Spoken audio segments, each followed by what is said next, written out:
Olá a todos, sejam bem-vindos ao Tudo sobre Futebol Americano, hoje para falar sobre como compreender defesas na NFL.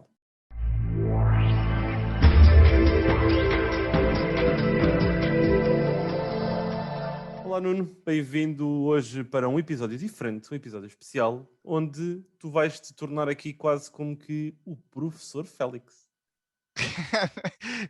Pá, professor Félix, não gosto nada da expressão professor Félix, mas sim vou tentar falar um bocadinho de tudo aquilo que se passa pela defesa, passando por acho que pelos jogadores, depois por algumas formações, só para introduzir, mas ao mesmo tempo tentar ir um bocadinho em profundidade, Yeah. para quem já percebe um bocado do desporto também. Sim, a ideia de hoje é um episódio ligeiramente diferente. Não nos vamos focar num tema específico, vamos tentar dar aqui um bocadinho de pedagogia associada também ao lado tático e técnico do futebol americano, focando hoje nas defesas na NFL. Se calhar vamos começar por explicar aqui um bocadinho os elementos que compõem uma defesa de futebol americano. Okay? A defesa no futebol americano é uma das três unidades. Existe o ataque, a defesa e as equipas especiais. A defesa é uma das unidades que a principal função é impedir a progressão no terreno dos seus adversários e tentarem, obviamente, roubar a bola através dos chamados turnovers. Não existe uma tradução para isto. É mesmo o roubo de bola. E os turnovers são basicamente as interseções ou os fumbles. Também não existe tradução para fumbles, é perda de bola quando a bola fica à mercê dos jogadores defensivos. Uma particularidade das defesas é que podem fazer touchdowns defensivos. Se for numa interseção, é uma chamada pick six. Se for num fumble, é um scoop and score, é novamente um termo que é difícil de fugir. Mas pronto, compondo aqui os elementos da defesa, existem basicamente também três unidades. Queres começar pela primeira? Sim, bora para as trincheiras, não é? Ali a defensive line que luta diretamente contra a offensive line, e a defensive line são elementos grandes, possantes, velozes, e dividem-se assim de uma forma genérica em dois grupos, que é os defensive tackles, que são os jogadores mais interiores, e os defensive ends, que funcionam no fim, lá está, da defensive line, portanto nas pontas, e são normalmente também conhecidos por pass rushers, porque são aqueles elementos que vão assim com mais alguma velocidade tentar tirar a bola ou derrubar o quarterback, fazer pressão direta sobre o quarterback. Sim, no fundo, o principal objetivo da linha defensiva é causar pressão no quarterback ou então impedir a progressão dos jogadores que correm com a bola, parando assim a corrida. Basicamente, é esta a principal missão. Como o Nuno disse, exatamente, temos as linhas interiores, os defensive tackles, temos as linhas mais das pontas, defensive end, que podem ser os pass rushers, os edge rushers, os linhas interiores também podem ter alguns o nome de nose tackle, mas isto já tem a ver com as formações e já lá iremos. Mas basicamente, uma linha defensiva é composta desta maneira. Podemos ter 3, 4, 5, 6 elementos na linha defensiva, dependendo do tipo de formação que estejamos a falar. Sim, isto é importante antes de passarmos para o próximo grupo posicional. É importante referir que os defensive ends, lá está, os tais pontas que fazem essa pressão, têm que conseguir fazer pressão no quarterback e ao mesmo tempo selar a zona exterior do campo, para não deixar que hajam corridas pela zona Sempre porque exterior. salvo determinadas situações, eles nunca sabem se é uma corrida ou um passo, não é? Por isso, Exatamente, têm que exatamente. trabalhar aqui também sempre. Olha, é um bocadinho como nós, fazemos futurologia, eles têm que fazer adivinhação com base nos elementos que estão do outro lado, obviamente, e é uma captação e necessidade de interpretar dados extremamente rápido e tem Sim, que ser porque tem que sagazes a ser fazer. rápida e no momento. E aquilo que eu queria referir é que estes chamados defensive ends dos grupos posicionais, por assim dizer, mais bem pagos da NFL, porque uma equipa que tenha um grupo com dois, por exemplo, defensive ends de elite, é uma equipa muito perigosa, e foi por isso, por exemplo, que os 49ers conseguiram, há uma época atrás, e mesmo os Tampa Bay Buccaneers nesta época, conseguiram Chegarem chegar onde chegou. na Super Bowl massacrar só com os 4 elementos precisamente da linha defensiva, massacrar a linha ofensiva e fazer muita pressão sobre o Patrick Mahomes, e conseguiram um brilharete. Sem dúvida. Olhando aqui para a segunda unidade da defesa, estamos a falar dos linebackers, que eu posso já começar aqui por dizer que o principal objetivo deles passa, também dependendo do sítio onde estiverem, e os linebackers podemos ter de 3 a 4 elementos no relevado, também novamente dependendo do tipo de formação que estejamos a falar, mas temos os chamados middle linebackers, que estão no miolo da defesa, e temos os outside linebackers, que estão nas extremidades. A missão deles é parar a corrida ou então fazer também pressão para os quarterbacks adversários, indo nos chamados blitz, que é um termo utilizado quando se envia pressão adicional àquela que é esperada em todos as jogadas, e também caírem em cobertura para defender o passe. Mas falando aqui dos linebackers, Nuno, que traços ou aqui características costumamos encontrar mais neles? Sim, começando pelos outside linebackers, os linebackers da zona exterior, sempre foi uma posição que me apaixonou. É um jogador que tem que ter a capacidade, lá está, como falava há pouco, de conseguir selar a zona exterior quando é preciso, ser agressivo e não falhar placagens. Os linebackers não podem falhar placagens. Conseguir ser agressivo quando tem que ser agressivo, tem que ser rápido e tem que conseguir cair em cobertura quando lhe assim é pedido, ou seja, tem que ser um jogador muito, muito completo. Sim, sem sombra de dúvidas. Esses elementos têm que ser extremamente completos e são uma das posições mais híbridas hoje em dia, e onde é preciso muita capacidade de fazer muita coisa ao mesmo tempo. Focando agora novamente no miolo, são quase como se fossem os quarterbacks defensivos. Sim, muita leitura, muita visão, e depois numa tendência nova que os ataques têm trazido, com aquelas movimentações todas muito rápidas, os linebackers têm que ser cada vez mais rápidos também. Temos o caso de Devin White, volto a falar, não é por acaso que estou a referir constantemente a defesa de Tampa Bay, mas efetivamente estão recheados de estrelas, e têm dois elementos, dois middle linebackers muito presentes, diferentes, e que se complementam muito bem. Devin White, muito mais agressivo e rápido e fresco, e Lavonte David mais líder, mais pensador, mais visão, mais comunicativo para a equipa e ao mesmo tempo muito ágil em cobertura quando lhe é pedido.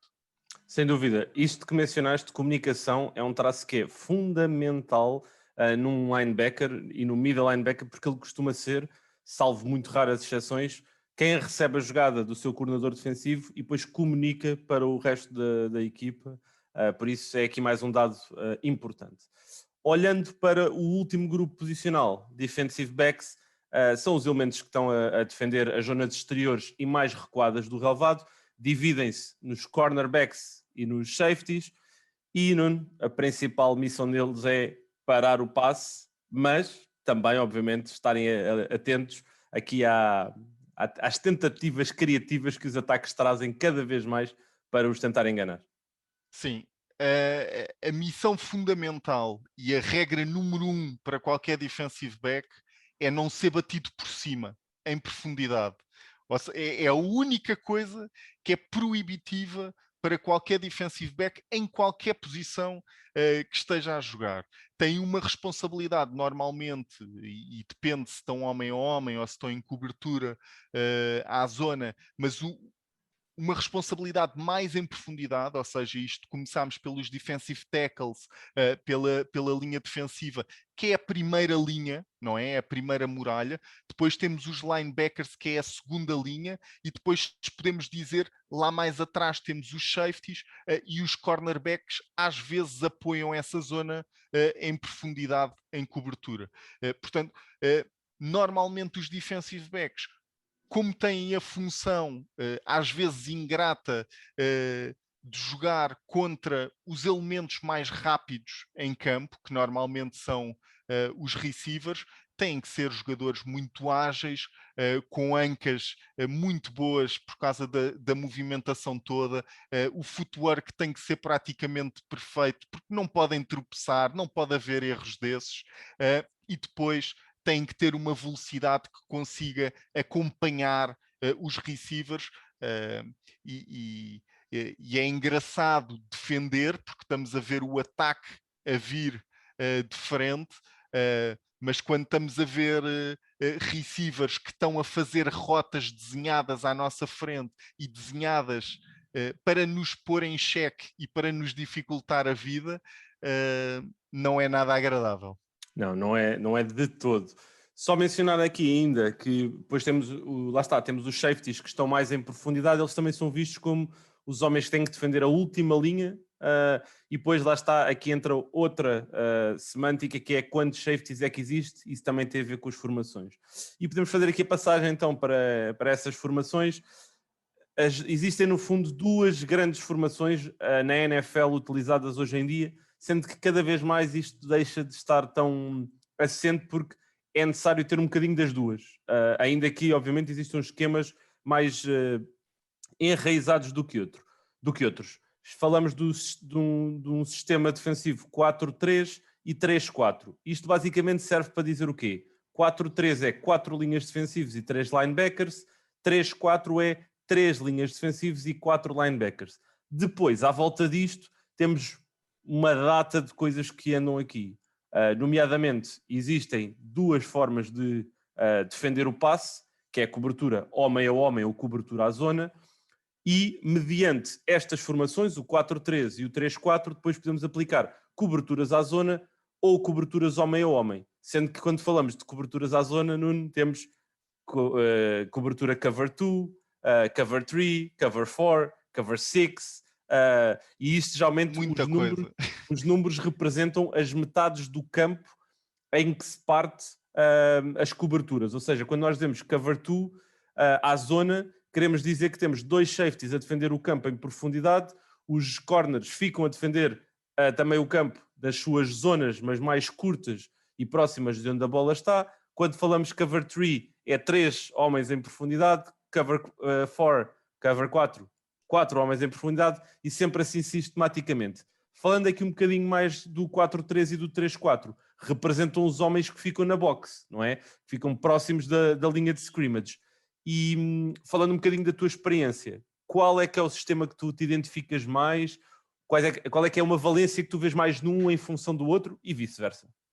Eu sempre me identifiquei mais com formações em 4-3, porque a mim o 4-3 permite-me brincar, lá está, com a questão de ter dois safeties em profundidade e permite trazer outro safety para fazer um 4-4, ou seja, que é um 4-3 um bocado mais híbrido, e que consegue meter mais pessoas na box, e ao mesmo tempo consegue também fazer uma coisa que é muito comum na NFL hoje em dia, e é por isso que não é fácil perceber a defesa contrária, é porque cada vez mais equipas disfarçam aquilo que estão a tentar fazer, ou seja, cria o tal, o chamado disguise, que basicamente é mostrar uma tendência. Vamos simplificar neste caso. Se estivermos em 4-3, estamos com 4 linhas defensivas e 3 linebackers, 2 safeties em profundidade e 2 corners a marcar as zonas exteriores. Se movimentarmos um dos safeties e passarmos para um 4-4, provavelmente o ataque vai sentir ou que vou lançar pressão, ou, pelo menos porque estou a introduzir mais pessoas na box. Quando isto pode ser tudo mentira e pode ser apenas uma movimentação do safety para mostrar qualquer coisa ou para fingir que vou fazer qualquer coisa, para os ataques tremerem e às vezes terem que pedir um timeout, por exemplo. Sim, no fundo é aqui cada vez mais a evolução do jogo, não é? E por acaso eu aqui recentemente também andei a ler uns artigos que falavam agora de uma nova tendência que se chamam as coberturas, eu estou a tentar traduzir isto em inglês, mas vou ter que dizer isto mesmo em inglês, é os mirror coverages, em que basicamente nós estamos a falar de defender o campo às zonas, não é? E imaginem agora que é traçado de forma vertical uma linha no meio do relevado e em que do lado direito temos uma defesa a defender à zona e do lado esquerdo estão a defender ao homem. Ou seja, isto é uma evolução cada vez mais tendencial do próprio jogo, que é as defesas terem que acompanhar a criatividade ofensiva, que cada vez é mais e cada vez é mais interessante, com este tipo de updates e adições, como o Nuno dizia, que trazem um bocadinho aqui de outro nível para o jogo. E, Nuno, pegando agora aqui em dois exemplos, que até foste tu que os puxaste, falar aqui, porque não vamos querer entrar aqui, a ideia de hoje é aqui alguma pedagogia, e já agora é difícil, e nós fizemos aqui um bom trabalho de preparação, mas é difícil de colocar apenas em voz, não estar nada a ser desenhado e escrito para vocês verem, estas explicações, mas estamos a fazer aqui o nosso melhor. E Nuno, pegando agora naquilo que tu falaste, que é os dois esquemas que foram muito popularizados nas últimas 2 décadas. Sim, é o Tampa 2, que vem da equipa dos Buccaneers, que ganhou o Super Bowl em 2002, creio eu, que defendia por base da seguinte maneira, que é Tampa 2 significa que temos 2 safeties em profundidade, são responsáveis por toda a profundidade, ou seja, tem que se dividir como se dividíssemos o campo ao meio, e a profundidade de um lado é da responsabilidade de um safety e a profundidade do outro é responsável pelo outro safety.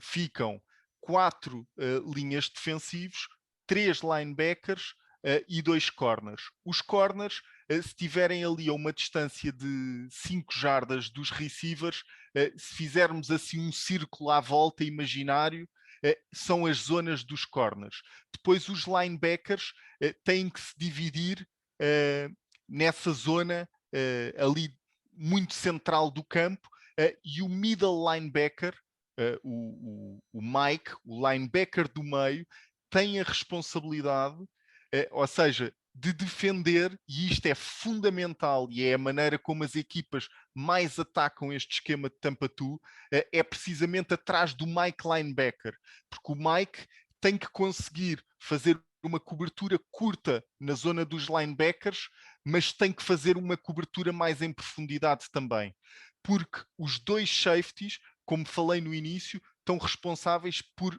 cada um deles por um dos lados do campo. Portanto, o Mike, o middle linebacker, tem que apoiar em profundidade, e é sempre muito complicado porque lá está, isto depois começamos a falar da diferença entre um middle linebacker e um safety. Um middle linebacker normalmente vai ser um jogador mais pesado, com menos mobilidade, e vai ser complicado ter este tempo de reação, esta leitura imediata e depois conseguir ter a rotação e atacar em profundidade para cobrir aquela zona. Quem fazia isto muito bem é o reformado Luke Kuechly, por exemplo, dos Carolina Panthers, que era absolutamente excepcional. Sem dúvida, foi uma era de ouro para, nessa altura, Tampa Bay, que depois, lá está, Tony Dungy, depois trouxe também isso para os Colts, o antigo head coach da equipa de Indianapolis, e depois, entretanto, hoje em dia temos muitas ramificações defensivas que têm por base este esquema de Tampa 2, cobertura cover 2. Os Colts ainda hoje em dia utilizam muito, e são uma das equipas que utiliza mais uma defesa baseada em 4-3, cobertura à zona, utilizando cover 2. O outro esquema, Nuno, que tu falaste, e para fazer aqui uma comparação, é o esquema que foi popularizado pelos Legion of Boom, o esquema de Seattle. Muito utilizado, é capaz de ser dos esquemas mais utilizados na NFL, não sei, não tenho essa estatística, mas os Chargers tentaram usar, os Raiders vão tentar utilizar este ano, os Cowboys vão tentar utilizar este ano, isto porque os coordenadores defensivos que contrataram vinham todos dessa altura da Legion of Boom e de Seattle, e basicamente o Seattle Scheme, basicamente é uma cobertura com 3 pessoas em profundidade.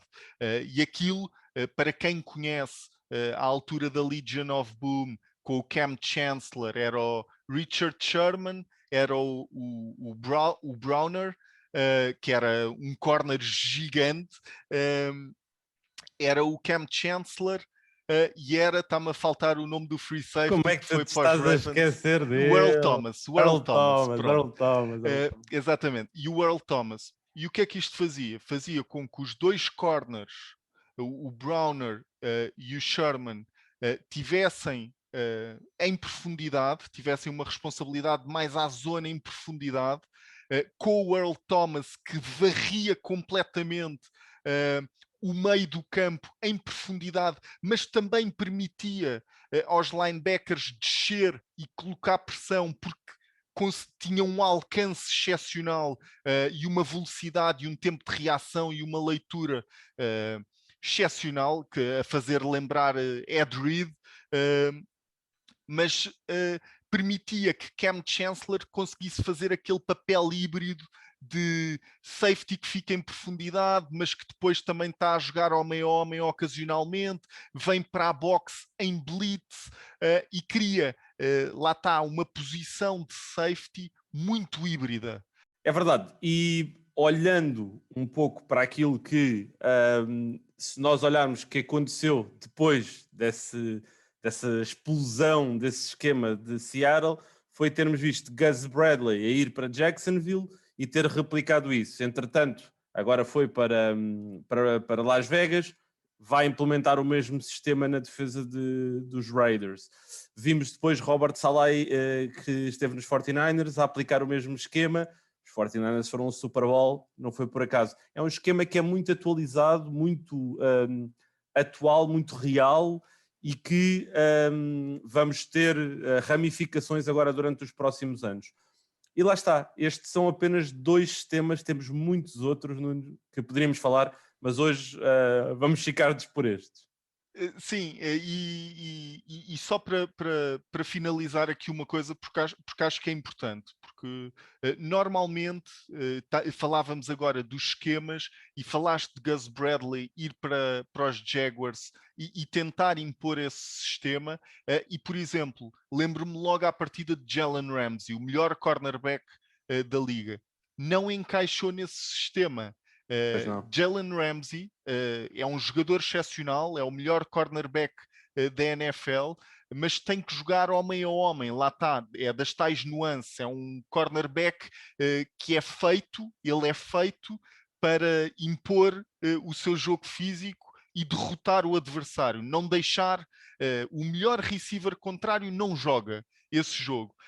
E para isso é preciso fazer ou haver uma criatividade por parte do coordenador defensivo, ou haver um esquema mais homem a homem, menos zona, como falávamos há pouco. É isto, é basicamente a importância depois de haver um fit do ponto de vista não só cultural, mas também em termos daquilo que são as competências técnicas que cada jogador tem ao próprio sistema que está a ser implementado.